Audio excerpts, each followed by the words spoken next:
आरोग्य, मुक्ती,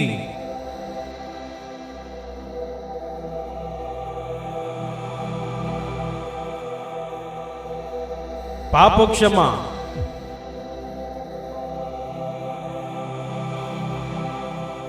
आनंद, शांती, सार्वकालिक जीवन ही आहे घोषणा ख्रिस्ताच्या क्रूसाची। हा क्रूस जो गेली 2000 वर्षे पापी व दुबळ्या मानवासाठी सामर्थ्य ठरला आहे। देवाचा पुत्र येशू ख्रिस्त 2000 वर्षापूर्वी मानव बनून जगात आला व पाप्यांच्या मुक्तीसाठी त्याने क्रूसावर बलिदान केलं आणि आम्हा पाप्यांसाठी स्वर्गातले सर्व आशीर्वाद पृथ्वीवर आणले। म्हणून बायबल म्हणते की देवाने जगावर एवढी प्रीती केली की त्याने आपला एकुलता एक पुत्र दिला, अशासाठी की जो कोणी त्याच्यावर विश्वास ठेवतो त्याचा नाश होऊ नये, तर त्याला सार्वकालिक जीवन प्राप्त व्हावे।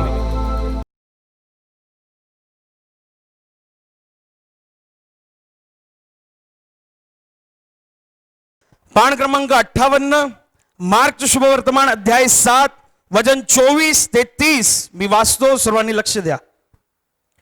मग तो तेथून निघून सोर प्रांतात गेला। तेथे तो एका घरात गेला। हे कोणाला कळू नये असे त्यांच्या मनात होते, तरी त्याला गुप्त राहणे शक्य नव्हते। पण जिच्या लहान मुलीला अशुद्ध आत्मा लागला होता, अशा एका बाईने त्याच्याविषयी लागलेच ऐकले व ती येऊन त्याच्या पाया पडली। ती बाई हेलनी असून सुरफुणकी जातीची होती। तिने त्याला विनंती केली की माझ्या मुलीतून भूत काढा। तो तिला म्हणाला, मुलांना प्रथम तृप्त होऊ दे, कारण मुलांची भाकरी घेऊन घरच्या कुत्र्यांना टाकणे ठीक नाही। मग तिने त्याला उत्तर दिले, खरे आहे महाराज, तरी घरची कुत्री ही मेजाखाली मुलांच्या हातून पडलेला चुरा खातात।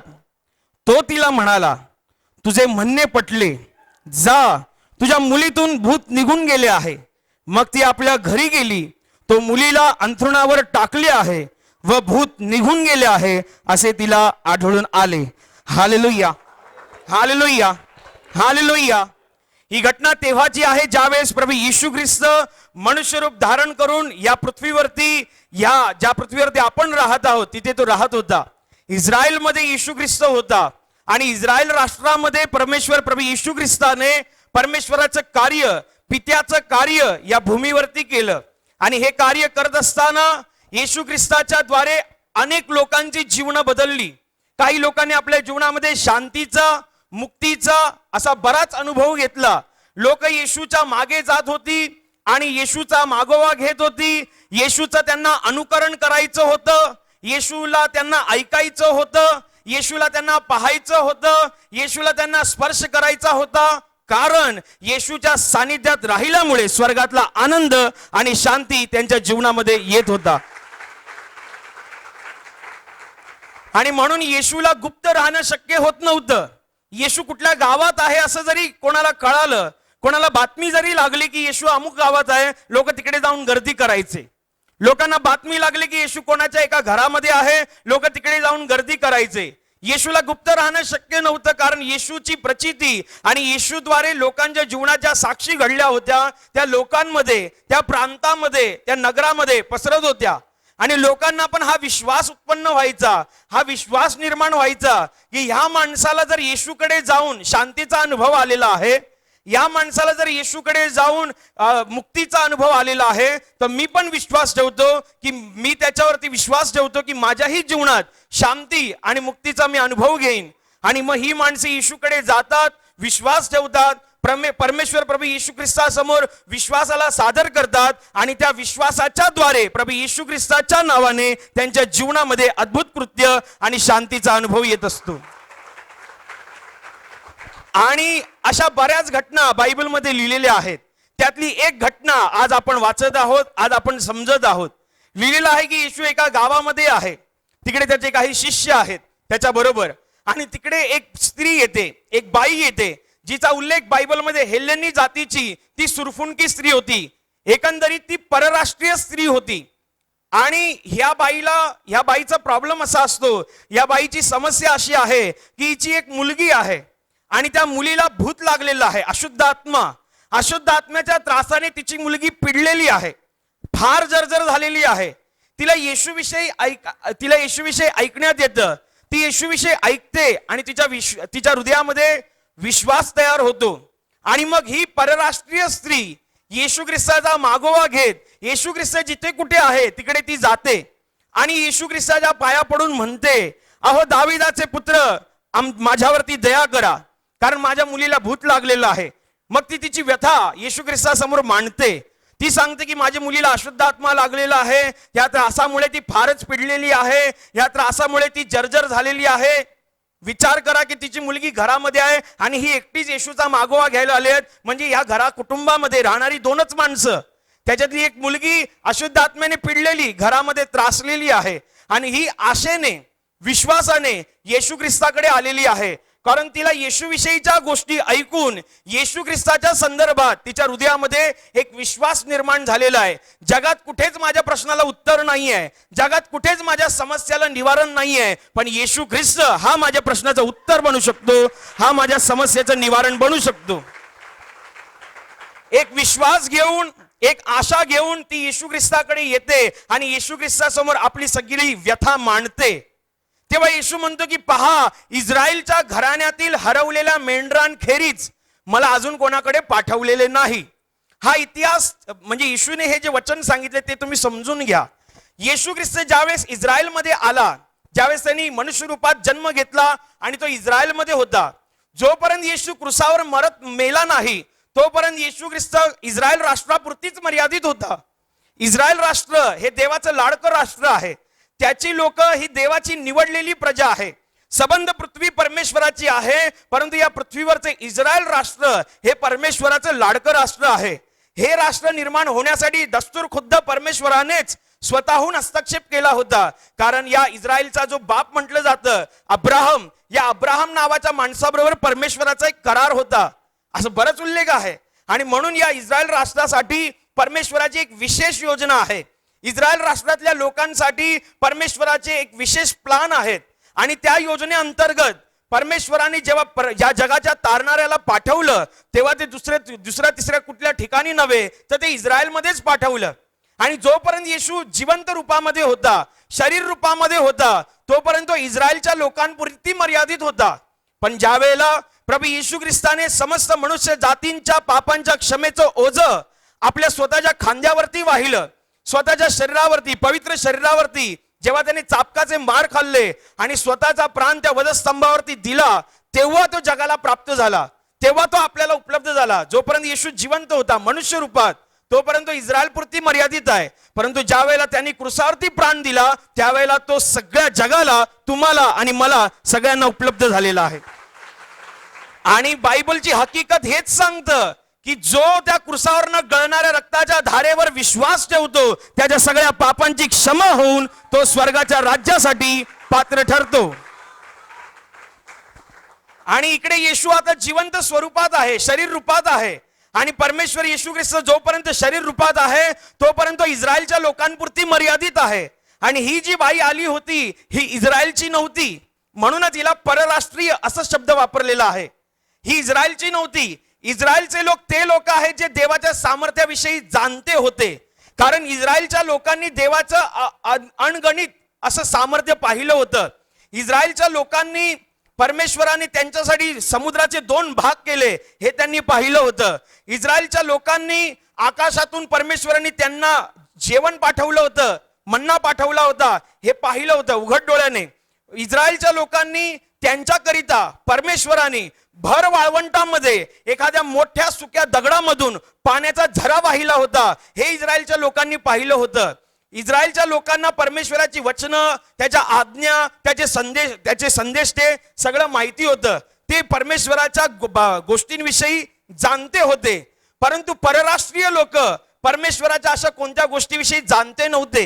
परमेश्वराविषयी त्यांच्या स्वतःची एक संकल्पना होती. त्यांनी स्वतःच काहीतरी परमेश्वराच्या संदर्भात गणित मांडली होती. परमेश्वराचं सामर्थ्य काय आहे, परमेश्वराची वचनं काय आहेत, परमेश्वराचा स्वभाव काय आहे, हे इस्रायलच्या बाहेरच्या लोकांना म्हणजेच परराष्ट्रीय लोकांना माहिती नव्हतं. आणि ही त्या लोकांमधून आली होती ज्यांना देवाचं सामर्थ्य माहितीच नाही आहे, ज्यांच्या पूर्वजांनी देवाची संकल्पना किंवा त्याची परिभाषा ओळखलेलीच नाही आहे. अशा लोकांमधून ही एक परराष्ट्रीय स्त्री येशूकडे आली आणि येशूला म्हणते की माझी अशी व्यथा आहे, माझी अशी समस्या आहे. तेव्हा येशू तिला सांगतो की जे शास्त्रलेखामध्ये येशू ख्रिस्ताच्या कामगिरीविषयी अगोदरच लिहून ठेवलेलं आहे की परमेश्वरापासून जेव्हा मसीहा येईल तेव्हा तो इस्रायलच्या घराण्यातील मेंढरांसाठी काम करेल. आणि येशू ख्रिस्त तिला सांगतोय की अजून माझी वेळ आली नाहीये तुमच्यासाठी काम करण्याची. तू परराष्ट्रीय आहेस. जोपर्यंत मी शरीर रूपामध्ये आहे तोपर्यंत मी इस्रायल पुरती मर्यादित आहे, पण ज्या वेळेला मी क्रुसावरती प्राण देईन त्यावेळेला मी तुझ्यासाठीच काय समस्त लोकांसाठी उपलब्ध होईल. येशू तिला सांगतो, येशू त्याच्या वचनांचा पक्का आहे, परमेश्वर त्याच्या वचनांचा पक्का आहे. परमेश्वराने त्याच्याद्वारे असलेला मसीहा, जगाचा तारणारा, जगाचा उद्धार करता जेव्हा त्या पृथ्वीवरती पाठवला तो इस्रायल राष्ट्रापुरती मर्यादित होता, जोपर्यंत शरीर रूपात होता. आणि इकडे येशू शरीर रूपात आहे. त्याच वेळेला ही परराष्ट्रातून आलेली स्त्री सांगते मला मदत करा, परंतु वेळ आलीच नाहीये. वचन सांगतं वेळ आलीच नाहीये. येशू तिला ती हकीकत सांगतो की बघ बाई, इस्रायलच्या घराण्यातील हरवलेल्या मेंढरांखेरीज मला अजून तरी कोणाकडे पाठवलेलं नाहीये. आणि मग येशू तिला सांगतो आणि येशू आणि त्याचे शिष्य पुढे निघून जातात. ही ऐकत नाही, ही हटत नाही, ही पाठलाग करते, त्यांचा मागोवा घेते, अधिकच मोठ्याने ओरडते, अहो दाविदाचे पुत्र माझ्यावरती दया करा, मला सहाय्य करा, माझी मुलगी अशुद्ध आत्म्याने पिडलेली आहे, ती त्रासलेली आहे, मला मदत करा, मला मदत करा. येशूचे शिष्य येशूला सांगतात अहो काहीतरी करा, हिला पाठवून द्या, ही किती मागे आलेली आहे, किती ओरडते, हिचं काहीतरी बघा तुम्ही, काहीतरी सोक्षमोक्ष लावून टाका. तेव्हा येशूने जाणलं की ही परराष्ट्रीय स्त्री आहे. हिला मी वचनातून सांगितलं जे इस्रायल लोकांच्या बाबतीमध्ये परमेश्वराने अगोदरच लिहून ठेवलं होतं ते मी हिला सांगितलं. हिला समजत नाहीये, कारण परराष्ट्रीय लोकांना देवाचं भाषा काय, संज्ञा काय, परिभाषा काय, वचन काय, स्वभाव काय, सामर्थ्य काय, काहीच माहिती नव्हतं. आणि म्हणून येशूने जेव्हा शास्त्रलेखातनं जेव्हा तिला समजावायचा प्रयत्न केला तिला नाही समजलं. मग आता येशूने तिला तिच्या भाषेत समजेल असं सांगितलं. येशू म्हणाला बाई, घरच्या मुलांना द्यायची भाकर कुत्र्यांना घालणे ठीक नव्हे. ती ऐकते हे सगळं आणि तिला समजते की येशूला काय बोलायचंय. पहिलं तिला समजलं नाही. येशूने जेव्हा हे सांगितलं की इस्रायलच्या घराण्यातील हरवलेल्या मेंढरांखेरीज मला अन्य कोणाकडे पाठवलेलं नाहीये, हे तिला समजलं नाही म्हणून तिने त्याच्यावर काही रिॲक्ट केलं नाही. तिला समजलं नाही म्हणून तिने त्याच्यावर काही प्रतिक्रिया केली नाही. ती मागोवा घ्यायचं काम करते आहे. पण जेव्हा दुसऱ्या वेळेला येशू ख्रिस्ताने तिला तिच्या भाषेत समजेल, उमजेल, पटेल, कळेल अशा भाषेत जेव्हा येशूने तिला सांगितलं की बाई, घरच्या मुलांना द्यायची भाकर घरच्या कुत्र्यांना घालणे ठीक नव्हे, तिला कळतं की येशूला काय बोलायचंय. पण तिचा विश्वास इतका भक्कम होता, तिचा विश्वास इतका पक्का होता, ती येशूला सांगते तुम्ही बरोबर बोलताय, तुम्ही ठीक बोलताय, तुम्ही सत्य बोलताय, तरी सुद्धा घरची कुत्री धनाच्या मेजावरून पडलेला चुरा खाण्याचा अधिकार ठेवतात. त्या अधिकाराखाली तरी माझ्या जीवनात कार्य करा. हे खरं आहे की एक मालक आपल्या घरामध्ये जेव्हा कुत्रा सांभाळतो आणि मग मालक जेव्हा घरामध्ये भाकरी बनवतो किंवा चपाती बनवतो आणि ती मुलाच्या वाटणीची असते तेव्हा ती मुलाच्या वाटणीची भाकर काढून कुत्रा जरी त्याचा किती प्रिय असला तरी ते कुत्र्याला देणार नाही. पण ज्या वेळेला मालक स्वतः मेजावर बसेल, जेवायला खायला बसेल आणि त्याच्या मेजावरनं काहीतरी तुकडे खाली पडले आणि मग कुत्रा नेहमीप्रमाणे त्याच्या सवयीप्रमाणे तो चुरा खायला येतो, तो तुकडा खायला येतो, मालक हकलवत नाही, कारण तो त्याचा अधिकार आहे, तो त्याचा स्वभाव आहे. एवढं तरी त्याच्या वाट्याला येणारच, एवढं तरी तो करणारच. म्हणून ती तिच्या शब्दातून हे सांगते तुम्ही जे बोलताय ते खरं आहे, तुम्ही जे सांगताय ते सत्य आहे. म्हणून मी तुम्हाला सांगते की पहा की घरच्या धनाच्या मेजावरून पडलेला चूर खाण्याचा अधिकार कुत्र्याला आहे, तेवढा तो अधिकार ठेवतो, तेवढा त्याचा हक्क आहे, तेवढ्या हक्कापायी तरी माझ्यासाठी जीवनात काहीतरी करा. तिच्या मुखातले हे विश्वासपूर्ण शब्द ऐकून विश्वासाचा निर्माण करता विश्वास पूर्ण करणारा प्रभू येशू एका बाईला, एका स्त्रीला, एका नश्वरतेच्या अधीन असलेल्या माणसाला स्वतःहून समोरून सांगतो, बाई तुझा विश्वास मोठा आहे, जा तुझ्या विश्वासाने तुझ्या मुलीला बरं केलंय. त्याच वेळेला ती बरी होते. त्याच वेळेला ती बरी होते. ती घरी जाऊन बघते तर भूत सोडून गेलेलं आहे. मुलगी एका साईडला, हातरून एका साईडला आहे आणि मुलगी बरोबरी झालेली आहे. त्याच्यातनं शिकण्यासारखं काय? शिकण्यासारखं हे आहे की ज्या वेळेला ही घटना वाचली जाते, जगातले विचारवंत आणि ज्ञानी लोक असं म्हणतात की येशूकडे ही बाई एवढ्या आशेने आलेली, एवढी गयावया करत होती, एवढी दयामाया करत होती, येशूने तिला बरं करायला पाहिजे होतं पहिल्याच फटक्यात. की एवढी ती आली, एक तर ती स्वतःचं राष्ट्र सोडून येशूकडे आली आहे. तिच्या मुलीला कुठेतरी अशुद्ध आत्मा लागलाय, ती त्यांनी पिडलेली आहे. ही कुठेतरी स्वतःच्या समस्यांमध्ये अडकलेली आहे आणि ती येशूकडे मदत मागते आहे आणि येशू तिला मदत करायचं सोडून पुढे पुढेच चाललाय. करून टाकायचं बरं, काय कोणी बघितलं असतं. भावनिकता. तुम्ही भावनिकतेने विचार करत असाल की भावनिकता ही आहे की जाऊ दे ना येशू, ठीक आहे तू इस्रायलसाठी आले, ठीक आहे, हिला गपचूप मध्ये कोपऱ्यात कुठेतरी घरात जाऊन हिला बरं करूया, कोणाला काय कळणार आहे. पण नाही, देव त्याच्या वचनांचा पक्का परमेश्वर आहे. त्याने पहिल्यापासूनच शास्त्रलेखांमध्ये विधी विधान लिहून ठेवलेलं आहे. तो त्याच्या वचनांमधून बाहेर काहीच करत नाही. परमेश्वर भावनिकतेच्या आधारावर काम नाही करत. परमेश्वर वैचारिकतेच्या आधारावर काम नाही करत. परमेश्वर त्याच्या वचनावरती आणि त्याच्या आत्मिकतेवरतीच काम करतो, कारण तो आत्मा परमेश्वर आहे. ती आली तर तू बरं करायचं होतंस. भावनिक दृष्टिकोनातून बघायला गेलं तर हे बरोबर, हे कदाचित तुम्हाला बरोबर वाटू शकतं की येशूने बरं करायला पाहिजे होतं. वैचारिक दृष्टिकोनात जर तुम्ही ही घटना पाहायला जाल तर तुम्हाला असं वाटू शकतं की येशूने बरं करायला पाहिजे होतं. पण येशूने तिच्या पहिल्याच फटक्यात ती जेव्हा आली आणि तेव्हाच तिला बरं केलं असतं तिच्या मुलीला, तर तिने तिचा विश्वास मांडायला तिला वेळ मिळाला नसता. तिचा जो एवढा भक्कम विश्वास होता, ती एका अशा क्षेत्रातून आली होती ज्यांना देवाचं सामर्थ्य म्हणजे काय हे मुळीच माहिती नव्हतं. ती एका अशा क्षेत्रामधून आली होती ज्यांना देवाचा स्वभाव आणि वचन काय त्याच्यामधून ती आली होती. तिला काहीच माहिती नव्हतं, तरी सुद्धा तिने देवावरती एवढा प्रचंड प्रमाणातला विश्वास ठेवला की स्वतः विश्वासाचा उत्पादक परमेश्वर म्हणतोय की बाई तुझा विश्वास मोठा, तुझ्या विश्वासाने घडोत, आणि त्याच वेळेला ती मुलगी बरी होते. परमेश्वर भावना बघून काम नाही करत. परमेश्वर माणसाची भावना बघून काम नाही करत. परमेश्वर माणसाचे विचार बघून काम नाही करत. परमेश्वर माणसाचा आत्मा, त्याच्या आत्म्यामध्ये असलेला परमेश्वरा संदर्भातला विश्वास बघून स्वर्गाच्या राज्यातून या पृथ्वीवरती काम करत असतो. भावनिकतेच्या आधारावरती काम नाही होत. ही आली, प्रभूजी मला दया करा, माझं असं करा. कदाचित तुम्ही तिकडे असता त्यावेळेला तर तुम्ही असं म्हटलं असं, येशूने काय बरं करायला पाहिजे होतं, असं तुम्हाला वाटत असेल. कारण भावनिकतेच्या आधारावरती जेव्हा तुम्ही बघायला जाल तर असं, म्हणजे याचा अर्थ असा आहे की ज्या गोष्टी भावनिकतेमध्ये बरोबर वाटतात, वैचारिक दृष्टिकोनात बरोबर वाटतात, त्या आत्मिक दृष्टिकोनात बरोबर असतातच असं नसतं. तुम्ही भावनिकतेला आणि आत्मिकतेला जोडून बघू नका. भावना वेगळी आहे, आत्मा वेगळा आहे. भावनेची गणितं वेगळी आहेत, आत्म्याची गणितं वेगळी आहेत. जगामध्ये जर परमेश्वर जे काही बघून काम करतो तर ती भावना बघून नव्हे, तर तुमच्या हृदयामध्ये जो आत्मा आहे, जो विश्वास आहे, ते बघून असतो स्वर्गाच्या राज्यातून काम करत असतो. जसं बायबलमध्ये सगळ्यात मोठी घटना ही आहे की येशू ख्रिस्ताने वधस्तंभावरती आपला प्राण दिला. समस्त मनुष्य जातीच्या पापांच्या क्षमेसाठी त्याने आपला प्राण वधस्तंभावरती दिला. तो जीवनाचा प्रभू, तो जीवनाचा परमेश्वर, त्याच्या आतून जीवनाच्या नद्या वाहतात असा तो जीवन देणारा परमेश्वर, त्याने मृत्यूला कवटाळलं त्या क्रूसावरती. ज्या वेळेस येशू ख्रिस्त क्रूसावरती होता, समस्त मनुष्य जातीच्या पापांची क्षमा व्हावी आणि त्याला त्याच्या श्रापातून आणि बंधनातून मुक्ती व्हावी आणि मेल्यानंतर त्याचा आत्मा थेट परमेश्वराच्या राज्यामध्ये म्हणजे स्वर्गामध्ये असावा, यासाठी येशूने क्रूसावर प्राण दिला.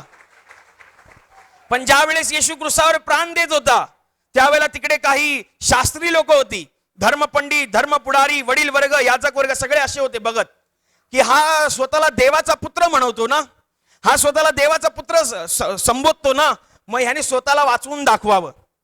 कोणतरी म्हणतो अरे हा तर आंधळ्यांचे डोळे उघडायचा, हा तर लंगड्यांना चालतं करायचा, मग स्वतः क्रूसावरनं खाली उतर. कोणतरी म्हणायचं की त्याच्या बाजूचा खेळलेला चोर म्हणायचा तू देवापासून आहेस, तू देवाचा पुत्र आहेस, तर एक काम कर, तू स्वतःला पण वाचव, आम्हाला पण वाचव. कितीतरी वेळा येशू ख्रिस्त क्रूसावरती असताना कितीतरी वेळा शैतानाने माणसांच्या तोंडून येशूला क्रुसावरनं खाली येण्यासाठी उकसावलं होतं. शास्त्री फरीसी बोलायचे, तू देवापासून आलेस तर वाचव स्वतःला, तू देवाचा माणूस आहे तर बघूया तुला देव वाचवतो काय. किती लोकांनी त्याला भावनिक आवाहन केलं की तू उतर खाली. तुम्हाला काय वाटतं, येशू काय उतरू शकला नसता? त्याला इझी होतं, सहज आहे ते, कारण तो जीवनाचा प्रभू आहे. तो मरणातून जीवनात पार गेलेला असा आपला परमेश्वर आहे. तो मृत्युंजय परमेश्वर आहे. कितीतरी लोकांनी त्याला भावनिक आवाहन केलं. लोकांची गर्दी होती. येशू ख्रिस्त 3 खिळ्यांवरती 2 चोरांच्या मध्ये खिळला होता. कालवरीच्या टेकडीवरती त्याला खिळलं होतं. खाली उभा असलेला माणूस सुद्धा त्याला सरळपणे पाहू शकत होता, कारण तो टेकडीवरती होता. लोकांनी त्याला खाली उतर, तू जर देवाचा पुत्र आहेस तर खाली उतर, तू जर देवाचा माणूस आहेस तर खाली उतर, तू एवढे चमत्कार केलेस ना तर खाली उतर. कितीतरी वेळा त्याला भावनिक आवाहन करण्यात आलं, उतरच तू खाली, उतरच तू खाली, तू उतरून दाखव, तू उतरून दाखव. येशू उतरला नाही.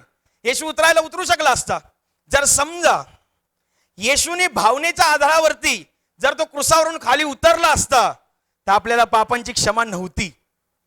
कारण शास्त्रलेख असं आहे की परमेश्वराच्या माणसाने स्वतःचा प्राण त्या वधस्तंभावरती दिला पाहिजे. स्वतःच्या शरीरातल्या रक्ताचा एक एक थेंब त्यांनी या पृथ्वीवरती सांडला पाहिजे. जर तो सांडला जाईल आणि तो आपला प्राण जेव्हा त्यागेल तेव्हा माणसाला जीवन मिळेल, तेव्हा माणूस तेव्हा खऱ्या अर्थाने पापांची क्षमा होईल. पण येशू ख्रिस्त क्रुसावरती प्राण अर्पण करायच्या अगोदरच भावनेच्या आधारावरती क्रुसावरनं खाली उतरला असता तर आपल्याला पापांची क्षमा नव्हती. पण काय झालं असतं, लोक तिकडची जी होती, जी येशूला बोलत होती, जी येशूला भावनिक आवाहन करत होती, आणि येशू उतरला असता तर तिकडे उभे असलेल्या लोकांनी विश्वास ठेवला असता. कारण त्यांची मागणीच ही होती की तू देवाचा पुत्र आहेस तर खाली उतर. आणि येशू उतरला असता तर त्या लोकांनी विश्वास ठेवला असता. कोणतरी चोर म्हणतो की तू देवाचा पुत्र आहेस ना तर स्वतःला पण वाचव आणि आम्हाला पण वाचव. येशू जर क्रुसावरनं खाली उतरला असता, रक्तबंबाळ अशा अवस्थेमध्ये 3 खिळ्यावरती खिळून सुद्धा येशू खाली उतरला असता तर तिकडे उभे असलेले शास्त्री लोक, फरीसी लोक, याजक लोक जे येशूला बोलत होते, येशूची निंदा करत होते, त्या लोकांचे डोळे असेच वटारले असते. अरे हा खरोखरच खाली उतरला, हा खरोखरच खाली उतरला. त्या लोकांनी विश्वास ठेवला असता. हे खरं आहे, पण आपलं तारण नव्हतं, आपल्याला तारण मिळालं नसतं. येशू ख्रिस्ताने वधस्तंभावरती प्राण दिला पाहिजे, त्यांनी मृत्यूला कवटाळलं पाहिजे. आणि जर त्यांनी मृत्यूला कवटाळलं तर इथून पुढे त्याच्यावरती विश्वास ठेवणारी लोक सार्वकालिक जीवनाला पात्र ठरतील. येशूला माहिती होतं माणसांच्या तोंडाचा वापर करून सैतान मला बोलतोय काय, पण मी हलणार नाही, मी क्रुसावरनं खाली उतरणार नाही. मी माझ्या शरीरातला रक्ताचा एक एक थेंब मी या पृथ्वीवरती पाडेन, कारण मला प्रत्येक माणसाचं तारण पाहिजे, मला प्रत्येक माणसाचा आत्मा स्वर्गाच्या राज्यात पाहिजे. मी क्रुसावरनं खाली उतरणारच नाही. मी माझा प्राण पित्याच्या हाती सोपवेन आणि मी स्वतःहून मृत्यूला कवटाळेन, अशासाठी की जो कोणी माझ्यावर विश्वास ठेवेल त्याला सार्वकालिक जीवन, एक आशीर्वादित जीवन मिळेल. येशू जर भावनेच्या भरात गेला असता तर आपल्याला तारण नव्हतं. पण येशू भावनेच्या भरात काम करणारा माणूस नव्हे. देव कधी भावना बघून काम करत नाही. ज्या गोष्टी भावनिकतेमध्ये चांगल्या वाटतात, ज्या गोष्टी वैचारिकतेमध्ये चांगल्या वाटतात, त्या आध्यात्मिकतेमध्ये किंवा आत्मिक स्थितीमध्ये चांगल्या नसतात. येशू त्यावेळेला खाली उतरला असता, तेवढ्याच लोकांनी विश्वास ठेवला असता. पण आज तुम्ही आणि मी, आपलं काय झालं असतं? आपल्याला पापांची क्षमा कुठनं मिळाली असते? येशूने प्राणच दिला नाहीये तर जीवन कुठनं मिळणार? येशूने रक्तच सांडलं नाही तर आपल्याला पापांची क्षमा कशी होणार? पण येशूला पक्क माहिती होतं की माझ्या पित्याने त्याच्यावर विश्वास ठेवणाऱ्या लोकांसाठी एक योजना आखली आहे. ती योजना अशी म्हणते की मी माझा प्राण वधस्तंभावरती देईन आणि माझ्या शरीरातल्या रक्ताचा एक एक थेंब मी खाली पाडेन. जेव्हा त्या रक्तावरती विश्वास ठेवेल तेव्हा पापांची क्षमा मिळेल आणि स्वर्गाच्या राज्यासाठी पात्र ठराल. भावनिक परमेश्वर, ज्या गोष्टी भावनिकतेमध्ये चांगल्या वाटतात, त्यावेळेला तुम्ही जर असता तिकडे, येशू क्रुसावरती खिळलेला आहे, तुमच्या येशूवर विश्वास आहे आणि तिकडे शास्त्री फरीसी येशूला बोलतायत उतर खाली, उतर खाली. तुम्ही जर तिकडे असतात, तुम्ही बोला अरे उतर तू खाली, दाखव यांना तू सामर्थ्याने भरलेला परमेश्वर, तू दाखव यांना, उतर खाली, उतर खाली, तुम्ही बोलला असतात. पण परमेश्वर आज तसा नाहीये. परमेश्वर भावना बघून काम करत नाहीये. परमेश्वराला माहितीये मी आता उतरेन, पण इथून पुढे 2000 वर्ष, आता आपलं 2020 मध्ये आहोत आपण. 2020 या वर्षाच्या काळामध्ये एवढे लोक, जगामध्ये करोडो लोक आज येशू समोर गुडघे टेकून सांगतात की तूच माझा प्रभू आणि तूच माझा देव आहेस.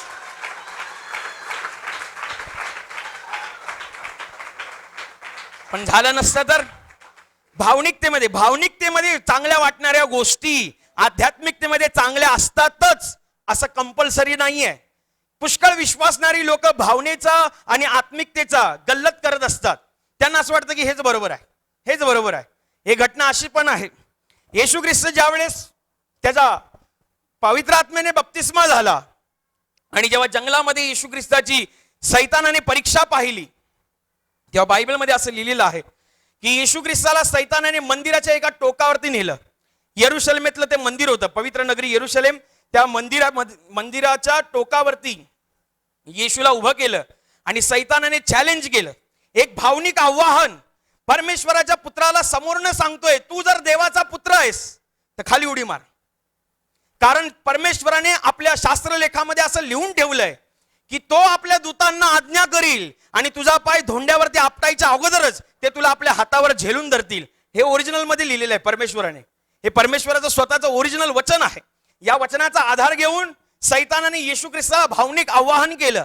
भावनिक आवाहन आहे हे, तू देवाचा पुत्र आहेस तो खाली उडी मार.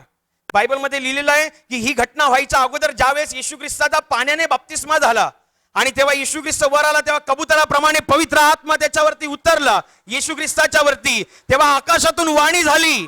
परमेश्वर स्वर्गातला पिता म्हणाला, हा माझा परमप्रिय पुत्र आहे, याच्याविषयी मी संतुष्ट आहे. आणि परमेश्वराने स्वर्गातून वाणी केली होती की हा माझा पुत्र आहे. परमेश्वराने स्वर्गातून वाणी केली की याच्याविषयी मी संतुष्ट आहे. हे तिकडे उपस्थित असलेल्या लोकांनी पाहिलं होतं. आणि तरी सुद्धा सैतान येशू ख्रिस्ताला भावनिक आवाहन करतोय, तू खाली उडी मार, तू देवाचा पुत्र आहेस तर खाली उडी मार. पण बायबल असं म्हणतं, येशू त्याला म्हणाला की शास्त्रलेखात असं पण लिहिलंय, देव जो तुझा परमेश्वर त्याची परीक्षा पाहू नकोस. सैतान त्याला सोडून निघून जातो. पण याचा आतलं समजा, अजून आतमध्ये जाऊया. ह्याच्या आतमध्ये या वचनाच्या ह्या चार लाईनी आहेत, त्याच्या आतमध्ये जाऊया. येशू ख्रिस्ताला यरुशलेमेतल्या मंदिराच्या शिरोभागी उभं केलं.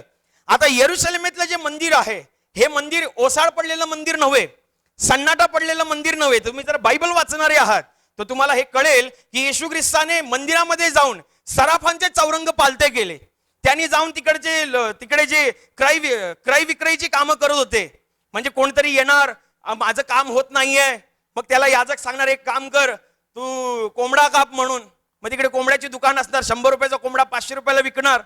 मग कोण सांगेल की अरे माझ्या बिझनेसमध्ये फायदा होत नाहीये, मग याजक सांगणार एक काम कर, सोन्याची नाणी तू देवाला दान कर. मग तिकडे सोन्याचं दुकान आहे, ते मंदिरातच घेऊन बसलेले सगळे, तिकडे सोन्याचं दुकान आहे. मग जिकडे 1000 रुपयाचं सोनं ते 5000 रुपयाला विकतायत आणि नाईलाजाने माणूस घ्यायचा. म्हणजे तिकडे लुटालूट चालली होती. येशू ख्रिस्ताने पाहिलं, म्हणजे मी पुढची घटना सांगतोय. येशू ख्रिस्त ज्यावेळेस त्या मंदिरात गेला त्यांनी बघितलं काय चाललंय. लोक इकडे क्रय विक्रय करत आहेत, व्यापार मांडलेला आहे. यांनी लुटारूंची गुफा केलेली आहे. येशू ख्रिस्त आत्म्यामध्ये चवताळतो आणि सगळं काही पालतं करून टाकतो, त्यांना हाकलावून देतो तिकडून. म्हणतो की त्याने असं म्हणलेलं आहे की माझ्या घरास प्रार्थनेचं मंदिर म्हणतील आणि तुम्ही त्यांना लुटारूंची गुहा करून ठेवली आहे, सगळ्यांना पिटाळून लावतो. आणि मग बायबल लिहिलेलं आहे, मंदिराचा माहोल जेव्हा स्वच्छ होतो, शुद्ध होतो, तेव्हा तिकडे आजारी माणसं येशूकडे येतात आणि त्या आजारी माणसांना येशू ख्रिस्त त्या ठिकाणी त्यावेळेला पूर्णपणे बरं करत असतो. सांगण्याचं तात्पर्य असं की यरुशलेमेतलं मंदिर हे सन्नाटासारखं मंदिर नाहीये. तिकडे फार प्रचंड गर्दी आहे, प्रचंड गर्दी.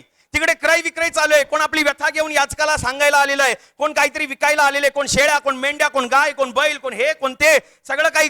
जसं मार्केट कसा असतो, जे लोक गावात राहतात त्यांना माहिती आहे, हप्त्यातून एकदाच मार्केट असतो. तो मार्केट हे ना प्रचंड. आपला माणूस हरवला तर शोधायला लागेल. मग फोन करून सांगतात मी या दुकानाच्या समोर उभा आहे, तू इकडे ये. एवढी गर्दी त्या यरुशलेमेतल्या मंदिरांमध्ये होती. आणि अशा मंदिराच्या वरती येशू ख्रिस्ताला उभं केलं होतं. आणि सैतान येशू ख्रिस्ताला भावनिक आवाहन देतो, खाली उडी मार, देवाचा पुत्र आहेस तर खाली उडी मार. कारण तुझ्याविषयी परमेश्वराने असं लिहिलेलं आहे की तो आपल्या दूतांना आज्ञा करील आणि तुझा पाय धोंड्यावरती आपटायच्या अगोदरच ते तुला आपल्या हातावर झेलून धरतील. आणि जर येशू असं म्हणाला असता, असं बोलतोस, मला चॅलेंज देतोस, तू मला चॅलेंज देतो, ठीक आहे, आणि त्याने उडी मारली असती असं समजा, तर शास्त्रलेखात परमेश्वराने लिहिल्याप्रमाणे परमेश्वराने आपल्या दूतांना आज्ञा केली असती. आणि मग परमेश्वराच्या दूतांनी येशू ख्रिस्ताचा पाय जमिनीवरती पडायच्या अगोदरच त्याला आपल्या हातावर झेलून धरलं असतं. आणि मग झेलून धरल्यानंतर येशू ख्रिस्ताचं लँडिंग कसं झालं असतं, जसं वर्ण कापसाचा बोळा टाकल्यावरती कसा सहज खाली येतो, येशू सहज खाली आला असता आणि मग तिकडे एवढ्या लोकांच्या मार्केटमध्ये लोकांनी बघितलं असतं, कोण हा असा आकाशातून खाली येतोय, कोण हा असा आकाशातून खाली येतोय. लोक बघत राहिली असती, काय चाललंय असं, देवदूत कोणाला पकडून आलेले आहेत. आणि मग येशू सगळ्यांच्या समोर असा उतरला असता, त्या लोकांचे डोळे असेच वटारले असते. लोकांनी विश्वास ठेवला असता की हा खरोखरच देवापासून आलेला आहे, हा खरोखरच देवाचा माणूस आहे. अरे बघा, यांनी वरनं उडी मारली आणि याला वाचवण्यासाठी देवाने त्याचे दूत पाठवले. हा कोणतरी चांगला माणूस आहे, हा कोणतरी मसीहा आहे, हा देवापासून आलेला आहे. तिथल्या लोकांनी विश्वास ठेवला असता. पण येशू सैतानाबरोबर हरला असता, कारण सैतानाने येशूला भावनिक आवाहन केलेलं, तू देवाचा पुत्र आहेस तर खाली उडी मार. आणि येशूला त्याचा बघण्याची गरज नव्हती. येशू तर म्हणाला, ज्या शास्त्रलेखाचा आधार घेऊन तू सांगतोयस ना, त्या शास्त्रलेखामध्ये लिहिलेलं आहे परमेश्वर तुझा देव, त्याची परीक्षा पाहू नकोस, त्याची परीक्षा घेऊ नकोस. भावनिकतेमध्ये चांगल्या वाटणाऱ्या गोष्टी आत्मिकतेमध्ये चांगल्या असतातच असं नाहीये. पण पुष्कळ लोक, विश्वासणारी लोक भावनेच्या भरात आत्मिकतेच्या गोष्टीला कानाडोळा करतात, दाबून ठेवतात आणि तिकडे गडबड होते. भावनिकतेमध्ये तुम्ही काम करू नका. भावनिकतेच्या आधारावर, समजा आज तुमच्या प्रार्थनेचा दिवस आहे, आठवड्यातला एक दिवस तुम्ही प्रामाणिकतेने प्रार्थनेला देण्याचं तुम्ही ठरवलेलं आहे की मी या दिवशी प्रार्थनेला जाणार, मी देवाची आराधना करणार, मी तिकडे स्तुती आराधनेत भाग घेणार, मी तिकडे साक्षा ऐकणार, मी प्रवचन नीट ऐकणार आणि त्या अनुषंगाने मी माझ्या जीवनात बदल करणार, हे तुम्ही ठरवलंय. त्याच वेळेला तुमच्या जवळचा मित्र, तुमच्या जवळचा नातेवाईक, एकदम क्लोज, तुम्हाला लग्नाची पत्रिका घेऊन येतो, म्हणतो की एक काम कर, अमुक अमुक शनिवारी माझं लग्न आहे, तू ये, तू यायलाच पाहिजे, त्याशिवाय मी भोल्यावर चढणारच नाही. भोल्यावर म्हणजे लग्न मंडपावरती तू येच. आता तुमची वारी, तुम्ही भावनिकतेच्या भरात जाणार, नाही नाही जायला पाहिजे, त्याला काय वाटेल, तो एवढा घेऊन आला, कुठे राहायचा तो, आणि मग माझी एवढी तो आठवण काढून आला आणि मला तो हे घेऊन आला, वरनं तो असं पण म्हणतो की हायर नाही घेऊन आलास तरी चालेल, एवढा तो माझ्याविषयी विचार करतो, नाही जायला पाहिजे, त्याला काय वाटेल, त्याला काय वाटेल, त्याला काय वाटेल. ही झाली तुमची भावना. तुमच्या भावनेला ही गोष्ट, कदाचित भावनिकतेमध्ये ही गोष्ट बरोबर आहे, भावनिकतेच्या आधारावरती, कदाचित वैचारिकतेच्या आधारावरती सुद्धा तुम्हाला हे बरोबर वाटू शकतं. पण हीच गोष्ट तुम्ही आत्म्यामध्ये विचार करा की हे बरोबर आहे का, की शनिवारचा दिवस मी प्रामाणिकतेने परमेश्वराला देण्याचं ठरवलेलं आहे आणि मी म्हणतोय की लग्नाला जायचंय आणि आत्मा म्हणतोय की प्रार्थनेला हजर राहा, कारण आजच्या दिवसामध्ये देवाने तुझ्यासाठी आशीर्वाद नेमून ठेवलेला आहे. भावनिकतेमध्ये बरोबर वाटणार, भावनिकतेमध्ये जायला पाहिजे, लग्न काय एकदाच करणार आहे, तो रोज नाही करणार आहे, पण प्रार्थना काय रोजच होत असते, खरं आहे ते. भावनिकतेमध्ये ह्या गोष्टी बरोबर वाटतात. वैचारिक दृष्टीमध्ये तुम्ही जर बघायला जाल, हा या गोष्टी बरोबर आहे, पण तीच गोष्ट आत्म्यामध्ये पण शिरून बघा, कारण तुम्ही या जगामध्ये राहत जरी असला तरी तुम्ही आत्म्यामध्ये स्वर्गाचे नागरिक आहात, तुम्ही त्याच्या रक्ताने मोलून घेतलेले आहात. काही लोकांना सवय असते खोटं बोलण्याची, आणि मग तिकडे पुढे एक त्यांची परफेक्ट टॅगलाईन असते, मग तो कोणी असो, एवढं खोटं बोललेलं चालतं, एवढं खोटं बोललेलं चालतं, एवढं काय देव समजून घेतो. अरे तो सगळंच समजून घेतो, तुम्हाला काय माहिती, तो सगळंच समजून घेतो. अरे नाही मी खोटं बोललं नसतं तर गडबड झाली असती ना, खोटं बोललं नसतं तर असं झालं असतं ना, तसं झालं असतं ना. हा, कदाचित वैचारिक दृष्ट्यात हे बरोबर बोलताय तुम्ही, कदाचित भावनिक दृष्ट्यामध्ये तुम्ही बरोबर बोलताय, पण आत्म्याच्या दृष्टिकोनात विचार करा की तुम्ही आत्म्यारूपी परमेश्वराला जर भजताय, आत्म्यारूपी परमेश्वराची जर तुम्ही आराधना करताय आणि जो आत्म्याने म्हणजेच त्याच्या पवित्र आत्म्याने तुम्हाला आशीर्वाद देतोय, तर त्याला पण विचारा की हे बरोबर आहे का, की मी खोटं बोलले बरोबर केलं काय. मग आत्मा आवाज येईल, चुकीचं केलंस तू, पहिला पश्चाताप कर आणि परमेश्वराच्या रक्ताखाली ये, म्हणजे तुझं पाप धुतलं जाईल आणि स्वर्गाच्या राज्यासाठी तू पात्र ठरशील. भावनिकतेमध्ये जाऊ नका. काही लोकांना सवय असते वावजेपेक्षा जास्त पैसे घेणं. काही लोक व्यापार करतात, दुकानामध्ये दुकानाचं काम करतात, किंवा एखाद्या कामाला 1000 रुपयाचा खर्च येणार असेल तर चिपकवून दे 2000 रुपये खर्च होणार, 1500 रुपये खर्च होणार, असा खर्च होणार, तसा खर्च होणार. हे आहे वैचारिक दृष्ट्यात कदाचित तुम्हाला हे बरोबर वाटू शकतं. कधी काही गोष्टी अशा असतात ज्या वैचारिक दृष्ट्या बरोबर वाटतात, भावनिक दृष्ट्या बरोबर वाटतात, पण आध्यात्मिक दृष्ट्या नाही. येशू ख्रिस्ताने जर भावनेच्या जोरावरती काम करायला गेला असता तर आज तुम्ही इकडे नसता आणि मी इकडे माईक घेऊन बोलत नसतो. पण तो भावनेच्या जोरावर काम करणारा नव्हे, तो माणसाच्या हृदयातल्या विश्वासाच्या जोरावर काम करणारा परमेश्वर आहे. काही लोकांना अशी सवय असते, काही लोकांना अशी तक्रार असते, मी एवढा रडतोय ते परमेश्वराला दिसत नाही काय, दिसतंय. मी एवढा संकटात आहे, परमेश्वराला दिसत नाही काय, दिसतंय. मी एवढा गरिबीत आहे, कर्जाचा डोंगर झालाय माझ्यावरती, परमेश्वराला दिसत नाही काय? दिसतंय. आणि मग परमेश्वराला मला मदत करायला काय होते? त्याला करायची इच्छा आहे. पण प्रॉब्लेम असा आहे की तुम्ही भावना घेऊन परमेश्वराच्या समोर जाऊ नका की प्रभू माझ्या डोक्यावरती एवढा कर्जाचा डोंगर आहे, काय काय काय करतोयस? तुझं लक्ष तरी कुठे आहे? प्रभू माझ्या कमरेमध्ये एवढं दुखतंय, मला वेदना सहन होत नाहीये, काय करतोयस तू? काय करतोयस? त्याचं काय लेणं देणं नाही. पण तुम्ही असं म्हणाल की माझ्या कमरेत दुखतंय, पण माझा विश्वास तुझ्यावरती की तूच मला बरं करशील, त्यावेळेला तुम्ही बरं होणार. प्रभू माझ्या जीवनावरती कर्जाचा डोंगर आहे, जगू की मरू अशी अवस्था आहे, एक वेळचं अन्न खाणं सुद्धा माझ्या नशिबाला नाहीये, इतका माझ्या डोक्यावरती कर्जाचा डोंगर झालेला आहे. पण माझा विश्वास आहे तू निर्माण करता परमेश्वर एक दिवस मला याच्यातून बाहेर काढशील. परमेश्वराकडे विश्वास ठेवणारी लोक बहुतेक वेळा भावनेच्या जोरावरती काम करायला बघतात, पण परमेश्वर भावनेच्या जोरावर काम करत नाही. एक माणूस गरीब आयुष्यभर गरीबच राहू शकतो, एक माणूस आजारी आयुष्यभर आजारीच राहू शकतो जर तो भावनेच्या जोरावरती असेल. तुम्ही भावना घेऊन प्रभू असं आहे, प्रभू असं आहे, प्रभू असं आहे, हा ठीक आहे, असं आहे, असं आहे, असं आहे, ठीक आहे, पण त्याच्या पुढचं वाक्य असं असलं पाहिजे, माझा विश्वास आहे की तुम्हाला एक दिवस ह्याच्यातून बाहेर काढणारा परमेश्वर आहेस. भावनेच्या जोरावरती भावनिक गोष्टी ज्या चांगल्या वाटतात त्या करू नका. वैचारिक दृष्टीने ज्या गोष्टी चांगल्या वाटतात त्या करू नका. तर आत्म्याला ज्या गोष्टी चांगल्या वाटतात त्या करा. कारण देवापासून असलेला पवित्र आत्मा हा नेहमी तुम्हाला परमेश्वराला आवडेल असंच जीवन जगायला सहाय्य करतो. असंच जीवन तुमच्याकडून तो अपेक्षित करतो आणि तो तुम्हाला मदत करतो. तो तुम्हाला बरोबर सांगतो हे कर, हे करू नकोस, असं केलेलं देवाला आवडतं, तू असं कर म्हणजे देव अजून खुश होईल, देव अजून प्रसन्न होईल आणि तू देवाच्या आशीर्वादांसाठी अधिकचा पात्र ठरशील असं पवित्र आत्मा सांगत असतो. भावनिकतेच्या जोरावरती काम करू नका, भावनिकतेच्या जाऊ नका. काही लोक ऑफिसमध्ये कामाला असतात आणि मग सांगतात अरे आज रविवार आहे किंवा आज शनिवार आहे, जाऊया काय आपण कुठे पिकनिकला? तुम्ही म्हणाला हा जाऊया, 6 महिन्यात एकदाच तर पिकनिक असते, हा जाऊया. पण तुम्ही जर आत्म्यात विचार केला की नाही मी शनिवारचा दिवस माझ्या परमेश्वरासाठी द्यायचा ठरवलेला आहे, मी तिकडे जाणार, मग तुम्हाला आम्ही लोक शाबासकी द्यायला नाही येणार की बापरे तू पिकनिकला जायचं सोडलंस आणि तू प्रार्थनेला आलास, मी तुला शाबासकी देतो. मी तुम्हाला द्यायला नाही येणार. किंवा इकडे काम करणारी लोक तुम्हाला शाबासकी नाही देणार. किंवा ज्यांच्या तोंडावर तुम्ही सांगून बाबा मी पिकनिकला येणार नाही, मी चाललो आराधनेला, ते तुम्हाला शाबासकी द्यायला नाही येणार. पण ज्याच्यासाठी तुम्ही पिकनिक सोडली आणि त्याच्या राज्यात आला तो तुम्हाला स्वर्गाच्या राज्यातून शाबासकी देईल. कारण जगातल्या वैभवासमोर, जगातल्या क्षणिक आनंदासमोर तुम्ही परमेश्वराला पवित्र ठरवलं. लोकांनी सांगितलं तुम्ही चला पार्टीला, लोकांनी सांगितलं चला आपण पिकनिक करायला जाऊ, पण त्यांच्या समोर तुम्ही ठाम उभे राहिलात आणि परमेश्वराला पवित्र ठरवलं, परमेश्वराला प्रथम स्थान दिलं. तुम्ही त्यांच्या समोर कबूल केलं की नाही हा दिवस मी माझ्या आराधनेसाठी दिलेला आहे, हा दिवस मी माझ्या परमेश्वरासोबत घालवणार, कारण मी त्याला बोललेलो आहे की मी या दिवशी तुझ्या आराधना सभेत भाग घेईन आणि तुझ्या मेजावरती बसून मी खाईन. तेव्हा पवित्र आत्मा तुम्हाला